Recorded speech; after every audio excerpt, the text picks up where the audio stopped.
Et oui, le temps se presse. Il faut que je finisse mon testament. Eh bien, il y a eu une grande guerre dont le résultat est le parchemin. Les gens, le peuple, les enfants, les femmes, les jeunes, moins jeunes, les âgés.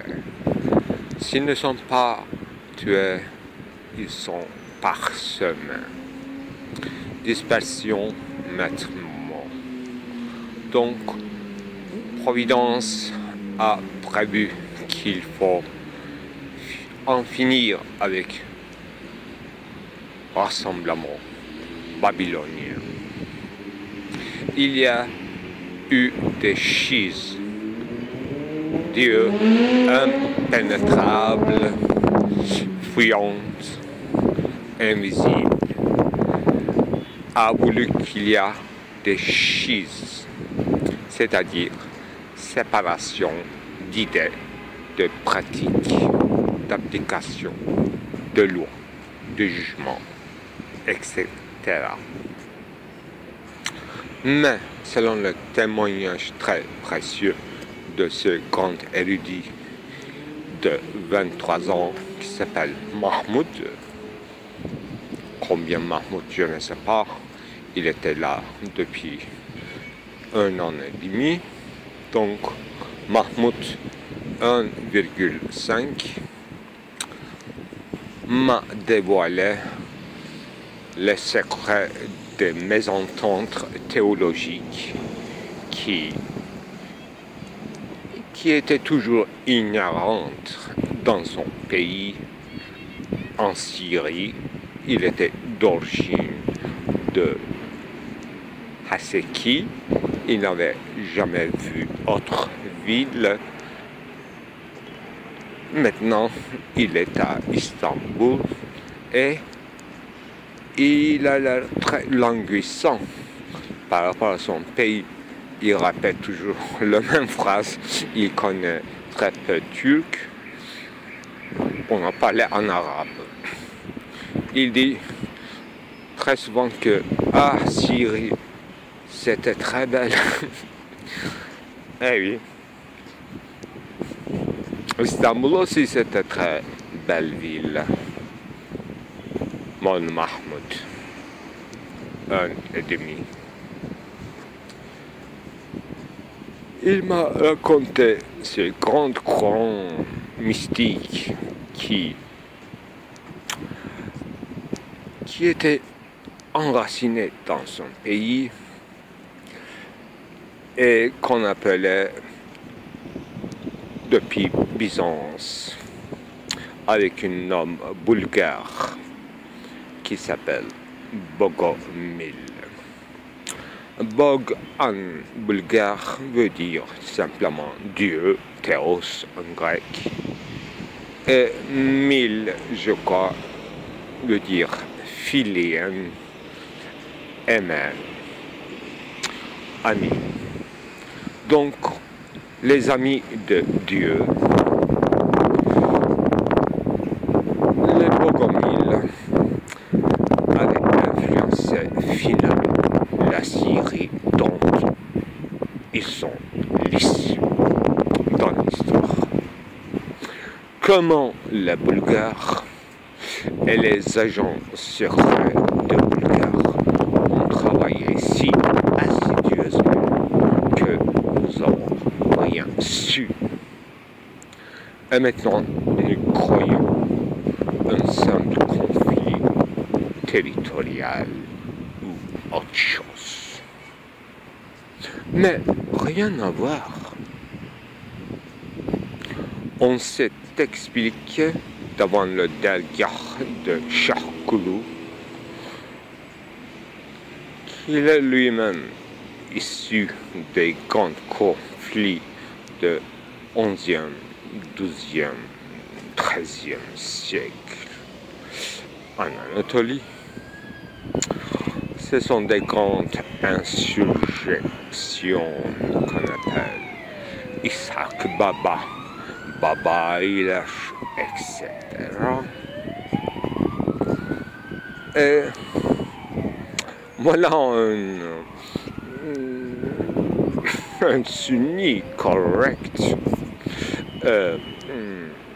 qui a ouvert un cabinet dans le quartier de Fatih, qui se fait connaître comme spécialiste de maladies psychologiques. En Türk, c'est un peu plus détaillé. Ruh ve sinir hastalıkları mütehassısı. Ça veut dire, au lieu de dire neurologue ou psychologue, ils font les deux ensemble en fait. À la fois spécialiste de psychologie, mais quel genre de psychagogie, et de la neurologie. Il aime ça, je crois. Bon, il reçoit, c'est un grand monsieur, enfin, c'est hors sujet, mais lui, il raconte n'importe quoi, il faut s'habiller en blanc en été, en noir en hiver, ce sont des préceptes religieux, etc. Et il finit dans le milieu restreint, en fait, quand on bien nourri son stomac et son parti, il raconte à son entourage que il faut se méfier de Baba. Parce que dans l'histoire, ils ont fait toujours des insurrections contre Yavuz Sultan Selim, Grand Ottoman Pacha, etc. Donc, on était juste en face de Shahkulu Dergah. J'ai donné des conseils pratiques concernant l'alimentaire à Istanbul. Là, dans ce dergah, on distribue gratuitement des repas, des déjeuners. Et il a reconnu, Mahmoud Önedemi, qu'ils étaient des Ali. Donc, des Bogomil et Ali, je ne ferai pas des enchaînements, ni déductifs ni inductifs. Mais il y a eu quand même des troubles, non pas seulement en Syrie, en Byzance, en plein Byzance. Ce matin, je lisais Anna Komnena.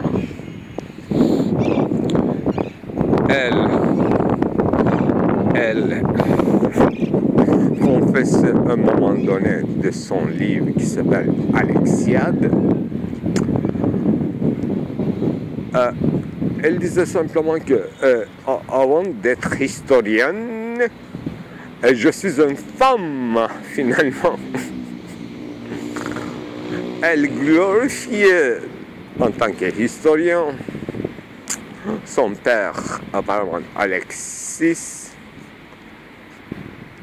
et elle faisait quand même un rapport, un compte rendu assez large d'une clôture d'une civilisation qu'on nommait byzantine. À la fin de son histoire, Alexiade, elle dénonçait Bogomil avec le mot méchant, perverse, indigne, etc. Mais elle acceptait que beaucoup d'hommes dignes d'aristocratie et de clergé byzantine s'intéressaient quand même à cette doctrine qui était philosophique, qui était promulguée en Anatolie à peu près première fois par Marcion.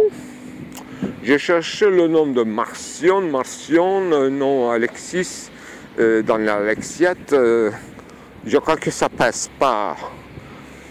Je cherche des autres noms, mais il raconte l'histoire selon les témoins empiriques, comme tout le monde désigné comme le maître de cette perversion sectaire dans le christianisme.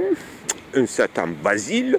Donc, elle raconte longuement l'histoire de Basile, comment on a fait semblant d'être disciple de Basile, on a écouté, on a interrogé, un secrétaire a écrit comme des témoignages très précieux, mais c'était une façon de faire parler et avoir une confession claire juridiquement de son séparation schizoïde de notre religion orthodoxe, etc. Donc elle racontait ça très détaillement, mais à un moment donné, après tous ces mots méchants contre Bogomil, et qu'il appelait comme à la fois policien, c'était une sorte de prolongement d'une certaine manichéisme, donc très oriental, etc., etc.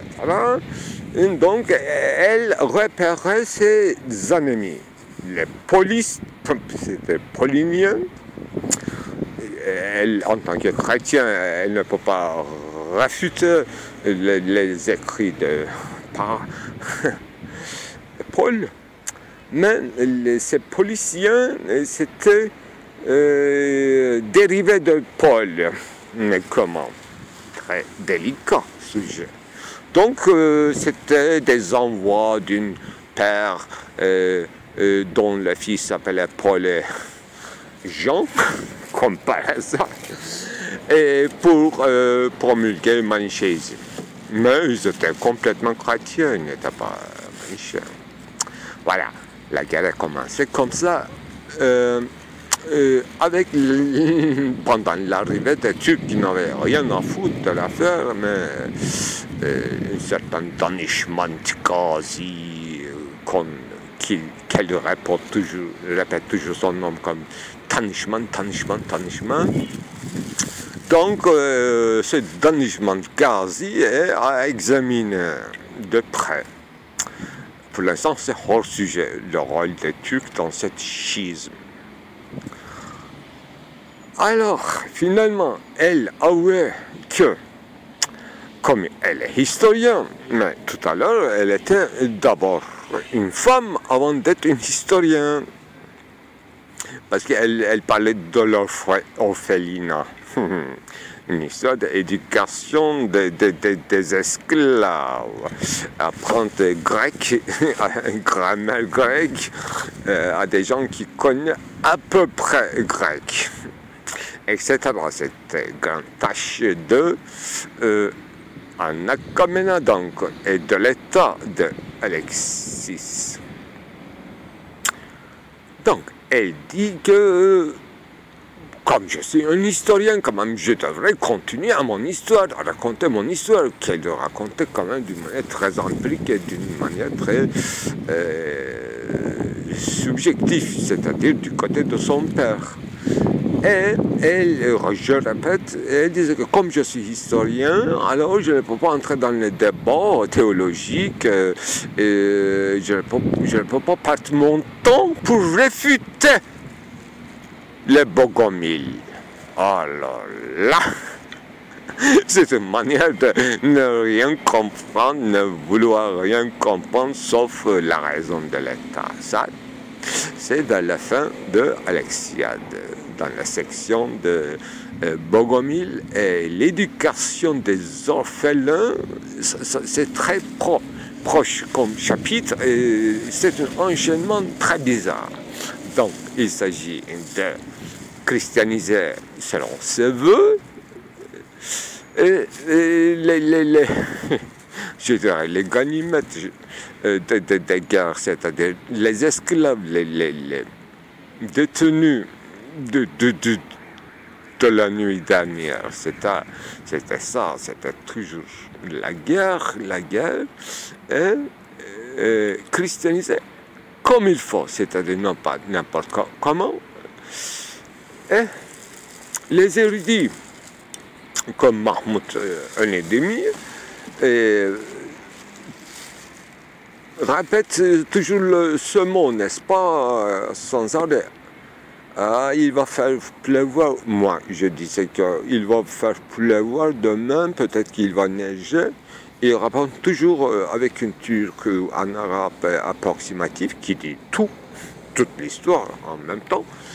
Et il dit toujours Allah Kerim, c'est-à-dire le Dieu est grand, il pourvoira, c'est ça. Donc les Bogomiles aussi, comme les érudits attestent, disaient une seule phrase. Il disait que « Ah, Dieu, aie pitié de nous ». C'est ça l'essence de manichéisme, c'était ça tout simplement. C'est-à-dire, on n'entrait jamais dans le débat métaphysique. Elle se vante d'avoir appris d'abord grammaire, elle a raffiné ses paroles, sa manière d'écrire, elle a appris rhétorique, elle a même fait de la philosophie, mais elle s'est arrêtée finalement. Elle ne comprend rien de la théologie. Ce qui veut dire, tout simplement, si quelqu'un dit en somme, comme Basile par exemple, je ne connais pas Basile, mais comme elle répète comme témoin et le suspect numéro 1, Basile disait aussi très sagement, en parlant avec les doctes, et Dieu ait pitié de nous. C'est-à-dire que nous sommes pécheurs. C'est quand même complètement conforme à l'essence du christianisme. Et que nous pouvons pécher en tout temps. C'est la nature de la création, c'est-à-dire le premier fils de Dieu qui est responsable de la création selon la doctrine, non pas bogomile, mais Marcion. C'est ma découverte à moi. Etc. Donc Mahmoud II, il parlait très peu, mais avec les yeux et avec ce sourire, il me racontait toute l'histoire de Byzance, Syrie, Persépolis, Anatolie, Istanbul, Constantinople, mais ce monsieur d'une grande qualité que j'ai découvert, quand même je tiens beaucoup à cette découverte, il ramassait journalièrement les cartons à Istanbul. Mais je sais qu'en fait, chaque derviche devrait passer par un certain exercice pour éduquer à la fois son cœur, à la fois son esprit. Il n'a que 23 ans, il est venu à 21 ans demi à Istanbul, donc c'est son université ici. Il va apprendre tout, avec son grand trésor de Fusus ul Hikem, avec tout son trésor de Hikmet, Logos, Pistis, Sophia, et il va éclairer et l'Orient et l'Occident à la fois. Et d'abord, les Bulgares quand même, qu'il faut qu'ils s'avancent quand même. Et les Grecs aussi, qu'ils ne restent pas seulement Grecs. Et les Slaves aussi, en fait. Les Slaves sont blancs, les Anatoliens sont bruns, donc qu'ils s'éclairent réciproquement. Ça pourrait être une bonne entente. Au-delà des sectarismes qui sont de l'ordre de providence, c'est-à-dire un jeu, mais l'homme n'est pas un jouet, hein, je vous signale. Hein. L'homme n'est pas un jouet. Peut-être c'est un coup de dé, ça je peux l'accepter. La naissance, la mort, c'est un coup de dé. Mais il ne s'agit pas d'un jeu d'hasard, surtout pas. Surtout pas. Il ne faut pas jouer trop avec l'homme, quand même. Hein? Et ni avec les animaux. ni avec la terre, ni avec le ciel, ni avec l'eau.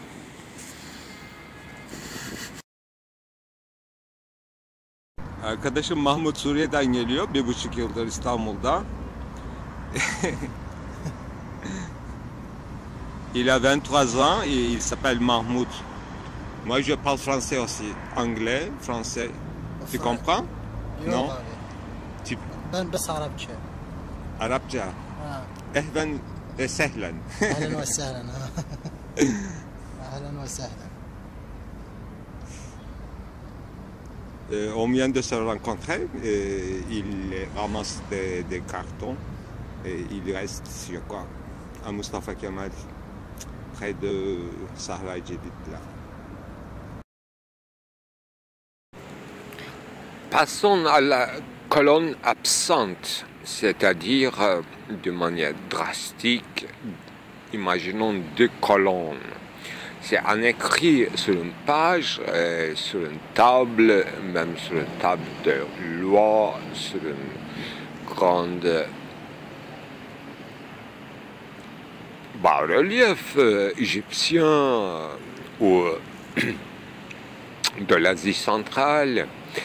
C'est possible visuellement imaginer une écriture de colonne dont l'une colonne est absente. Ça, j'ai vu dans la mosquée à la Konya, l'un des Shirin était vide. Et pourquoi il y avait 2 Shirin dont l'un absent? C'est une civilisation inachevée, seljoukide, alatine, Keykubat, et Ghiyasettin. Ce sont des noms que je retenu. Ils étaient des grands hommes. Ils ont laissé le centre, ils ont divisé symboliquement, hein, c'est-à-dire en respect aux ancêtres de l'Asie centrale, ils ont laissé l'un des Shirin de l'Empire vide. Ils ont, en prévoyant, ils ont prévu double noyau de tout. D'abord de la souveraineté, de tout souverain terrestre, n'est pas seulement terrestre. Souverain n'est pas simplement terrestre, n'est pas du tout céleste non plus. Mais il y a un vide, donc ils ont laissé. Donc chaque touriste peut aller voir juste au milieu de la ville de Konya en Turquie, la mosquée sur une colline qui s'appelle la mosquée de Alaaddin Jami. Là, dans le couloir, il y a 2 tombeaux qu'on appelle turbets, n'est-ce pas? Les Anglais appellent Shirin, j'aime ce mot, c'est pour ça. Ça me rappelle quelque chose de persique. Ça, il faut élucider. Voilà.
reliefs égyptiens ou de l'Asie centrale, c'est possible visuellement imaginer une écriture de colonnes dont l'une colonne est absente. Ça, j'ai vu dans la mosquée à la Konya, l'un des Shirin était vide. Et pourquoi il y avait deux Shirin dont l'un est absent? C'est une civilisation inachevée, cette Turquie. Alaaddin, Keykubat,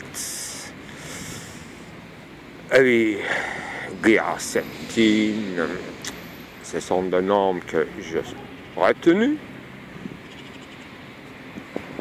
Ils étaient des grands hommes. Ils ont laissé le centre, ils ont divisé symboliquement, hein, c'est-à-dire en respect aux ancêtres de l'Asie centrale, ils ont laissé l'un des Shirin de l'Empire vide. Ils ont, en prévoyant, ils ont prévu double noyau de tout. D'abord de la souveraineté, de tout souverain terrestre, n'est pas seulement terrestre. Souverain n'est pas simplement terrestre, n'est pas du tout céleste non plus. Mais il y a un vide, donc ils ont laissé. Donc chaque touriste peut aller voir juste au milieu de la ville de Konya en Turquie, la mosquée sur une colline qui s'appelle la mosquée de Alaaddin Jami.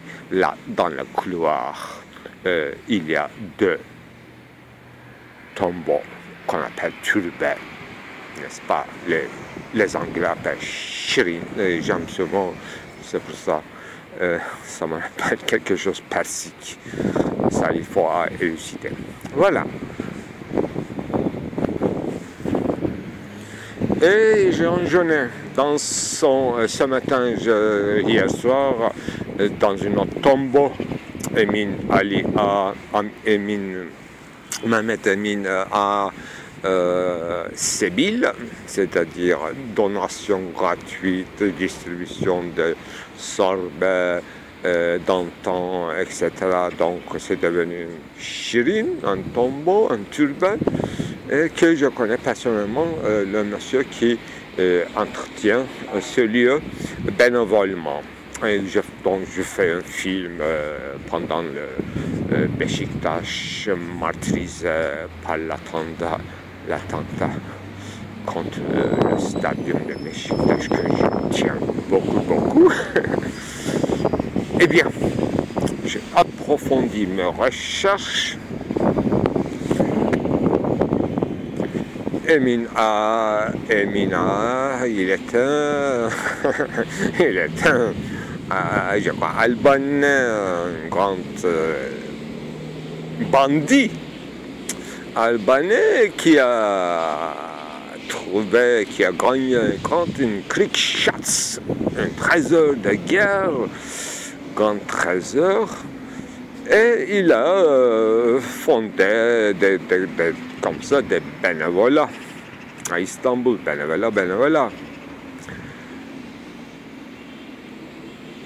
Voilà, c'était dans l'époque de Mahmoud Ier, qui est Mahmoud II aussi, en fait, il était même précurseur d'Atatürk, il a fait une grande réforme vestimentaire. C'est le premier sultan qui a mis un pantalon très étroit, presque stretch, sur ses jambes. Il s'est assis très confortablement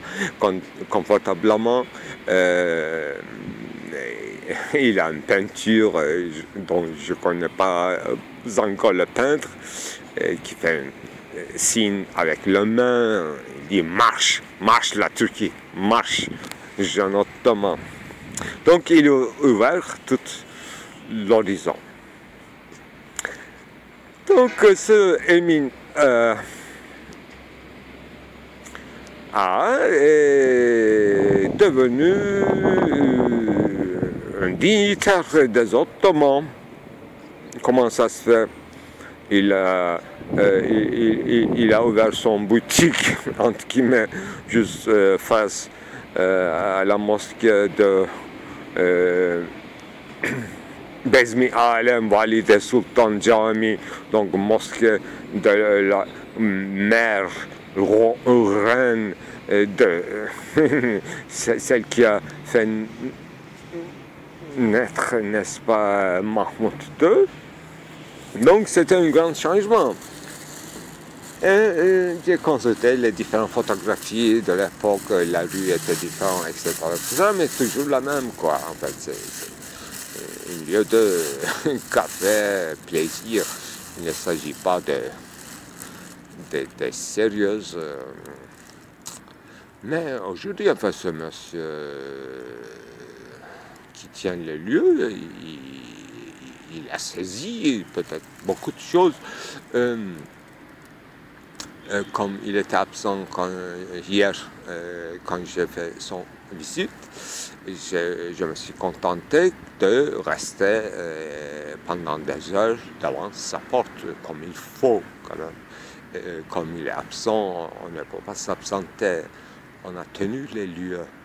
Et on a découvert, on a fait le nettoyage de l'entourage et on a fait un film ce matin. Très, très, pour moi, détaillé, parce que c'est une histoire de beaucoup de lignes virtuelles, ça renoue là. Donc, moitié du texte Jean Genet, je l'ai vu, je l'ai lu hier devant ce Shirin, dans ce tombeau. Je suis très précis, j'espère que vous le suivez. Comme il s'agit de deux colonnes, j'ai lu simplement le colonne gauche, comme d'habitude dans l'écriture alphabétique latine, de gauche à droite.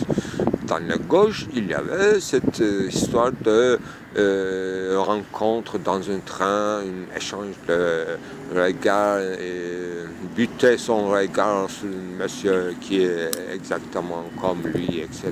Bon, c'est pas très intéressant, peut-être pour l'époque c'était intéressant parce que le train, l'expérience dans le train plutôt,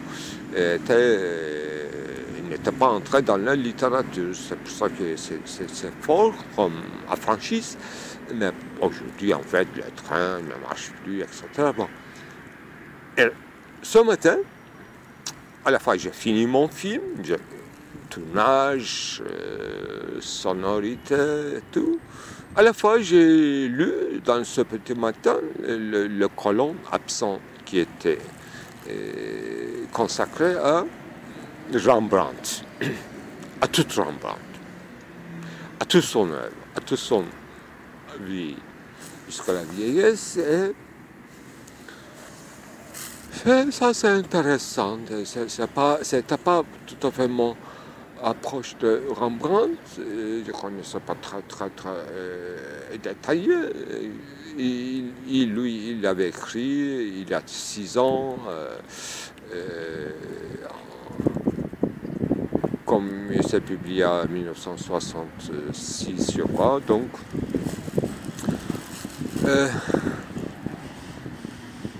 vers la fin, il a parlé de la viande, chair, etc. En fait, il insiste d'une manière artificielle qu'en fait, ce qu'il a dit sera vrai à condition que ce soit faux. C'est un peu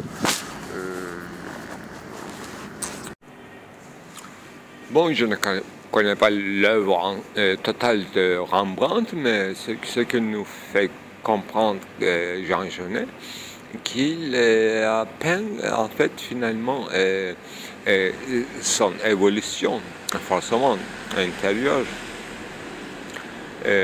Quoi qu'il fasse des autoportraits depuis sa jeunesse, soit qu'il peigne toujours une certaine dame et tout,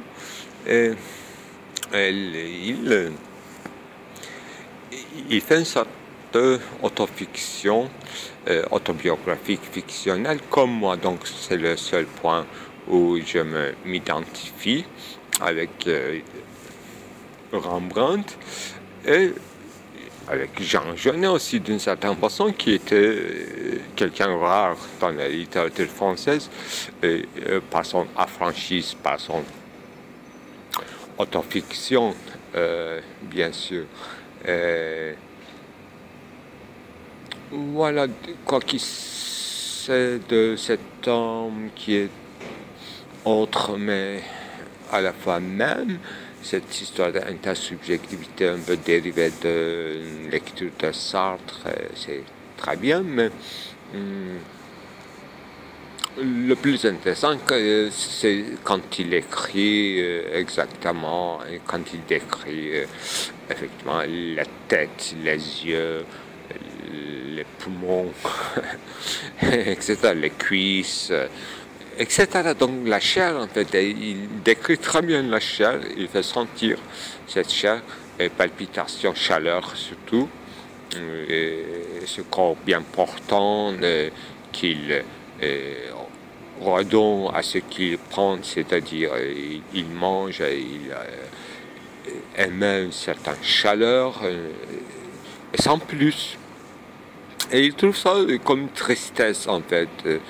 Il parle d'une sorte de robe de deuil dans la colonne gauche, dans la colonne droite. Il parle d'un deuil qui n'est pas très sérieux de Rembrandt quand à la mort de sa mère et de sa femme.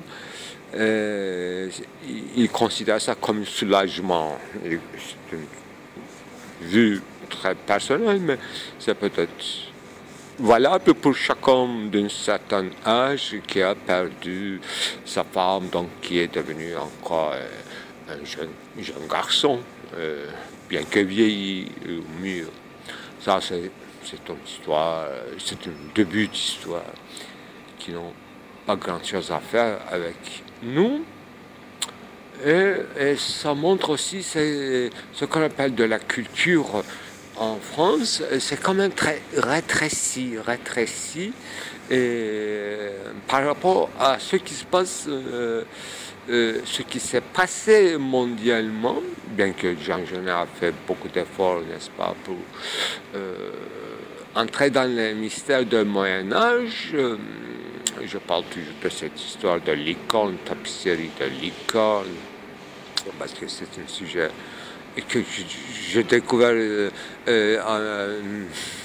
avec lui, peut-être, pourquoi pas, mais avec les lectures des autres, Massignon, Idriss Char, et plein d'autres, pourquoi pas Ernst Jung. D'une certaine façon, j'ai connu l'histoire de l'icône, mais j'ai reconnu plus clairement, effectivement, très récemment encore, c'était un renouvellement à travers cet approchement de Lucifer, Lumière et Lincoln. Une icône, c'est un homme, oui, inchangeable, presque scientifique, mais Lincoln, alors là, c'est l'énigme, anagramme, énigmatique. Lucifer aussi. Lincoln, c'est une vraiment synthèse, c'est pas Lucifer, c'est pas lumière. Donc, ce n'est ni Satan, ni clergé. C'est quelque chose d'intéressant, de Moyen-Âge, une synthèse de Moyen-Âge, je dirais. Ça, je suis plutôt sensible à cela. Il faut signaler tout de suite le livre de Roland Barthes qui s'appelle bizarrement S/Z,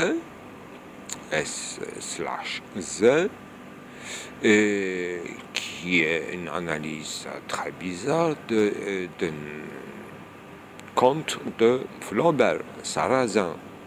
Donc aujourd'hui, il était question dans le livre de Anne Komnenos, que j'ai acheté à un grand prix, avec une version grecque originale et une traduction française. C'est bizarre que j'ai trouvé ça à Istanbul. Que l'existence de deux livres, la personnage est signalée encore dans la poésie de Ece Ayhan, que j'avais noté comme Christophe Marlowe, etc.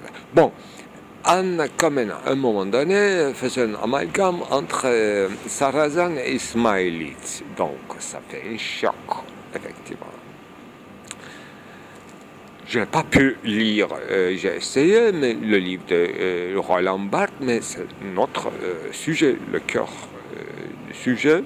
Maintenant, Sarrazin, et parce que je m'intéresse quand même depuis assez longtemps avec les Ismaélites. Bien que je me demande s'il y a un rapport avec une secte qui s'appelle Ismaélie, aujourd'hui qui est très élite, complètement disparue, perdu son peuple à Pakistan, en Afghanistan, qui sont très riches, mais il s'agit d'une famille de 5-6 personnages avec un entourage bizarre qu'on suit sur le web site leurs histoires, mais une véritable histoire des Ismaélites.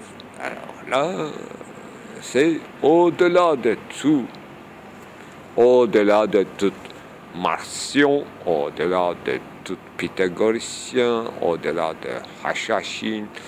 C'est ça que j'essaie de découvrir et je cache intimement avant de découvrir clairement. Mais comment? Je suis allé à Konya, je peux pas aller, enfin j'ai eu une tentative d'aller à Syrie, mais la guerre a éclaté. Comment je peux faire? Il faut trouver des témoignages. Les Iraniens, ils font de la peinture, la musique, mais ils ne parlent pas trop de ces choses-là parce que c'est une autre institution sectaire, imamiste, je dirais, c'est-à-dire messianique. Mais est-ce que Ismaélite était une sorte de chiisme messianique? Je disais l'autre jour que, en fait, après une autre lecture de Talmud, qui classifiait philologiquement tous autres des genres qui se trouvent dans le Talmud, et il parlait de Mishnah, n'est-ce pas? Mishnah, ce sera une sorte d'évangile, en fait. J'ai théâtralisé cette situation en disant qu'en fait, imaginons dans un bouquiniste, en fait, il y a un grand monsieur qui est venu, bouquiniste demande à ce spécialiste, en montrant un livre dont la couverture est déchirée ou absente, et à ton avis, qu'est-ce que ça peut être? Alors il dit que, il feuillette comme ça le livre et il dit que, c'est de Mishnah. C'est de Mishnah. Il détecte dans une scène fantasmagorique les évangiles. Et il dit, ça devrait être un Mishnah. Ça. Je suis très dérangé là, je n'ai pas pu raconter, mais c'est délirant cette histoire de connaisseur en philologie ou en objet. même en ornement. C'est ça mon histoire de Konya, en ornement, une tapisserie, c'est notre seul rapport avec Jean Genet, c'est tapisserie, suivre la trace à travers la tapisserie, même à travers la tapisserie. Voilà, un rade.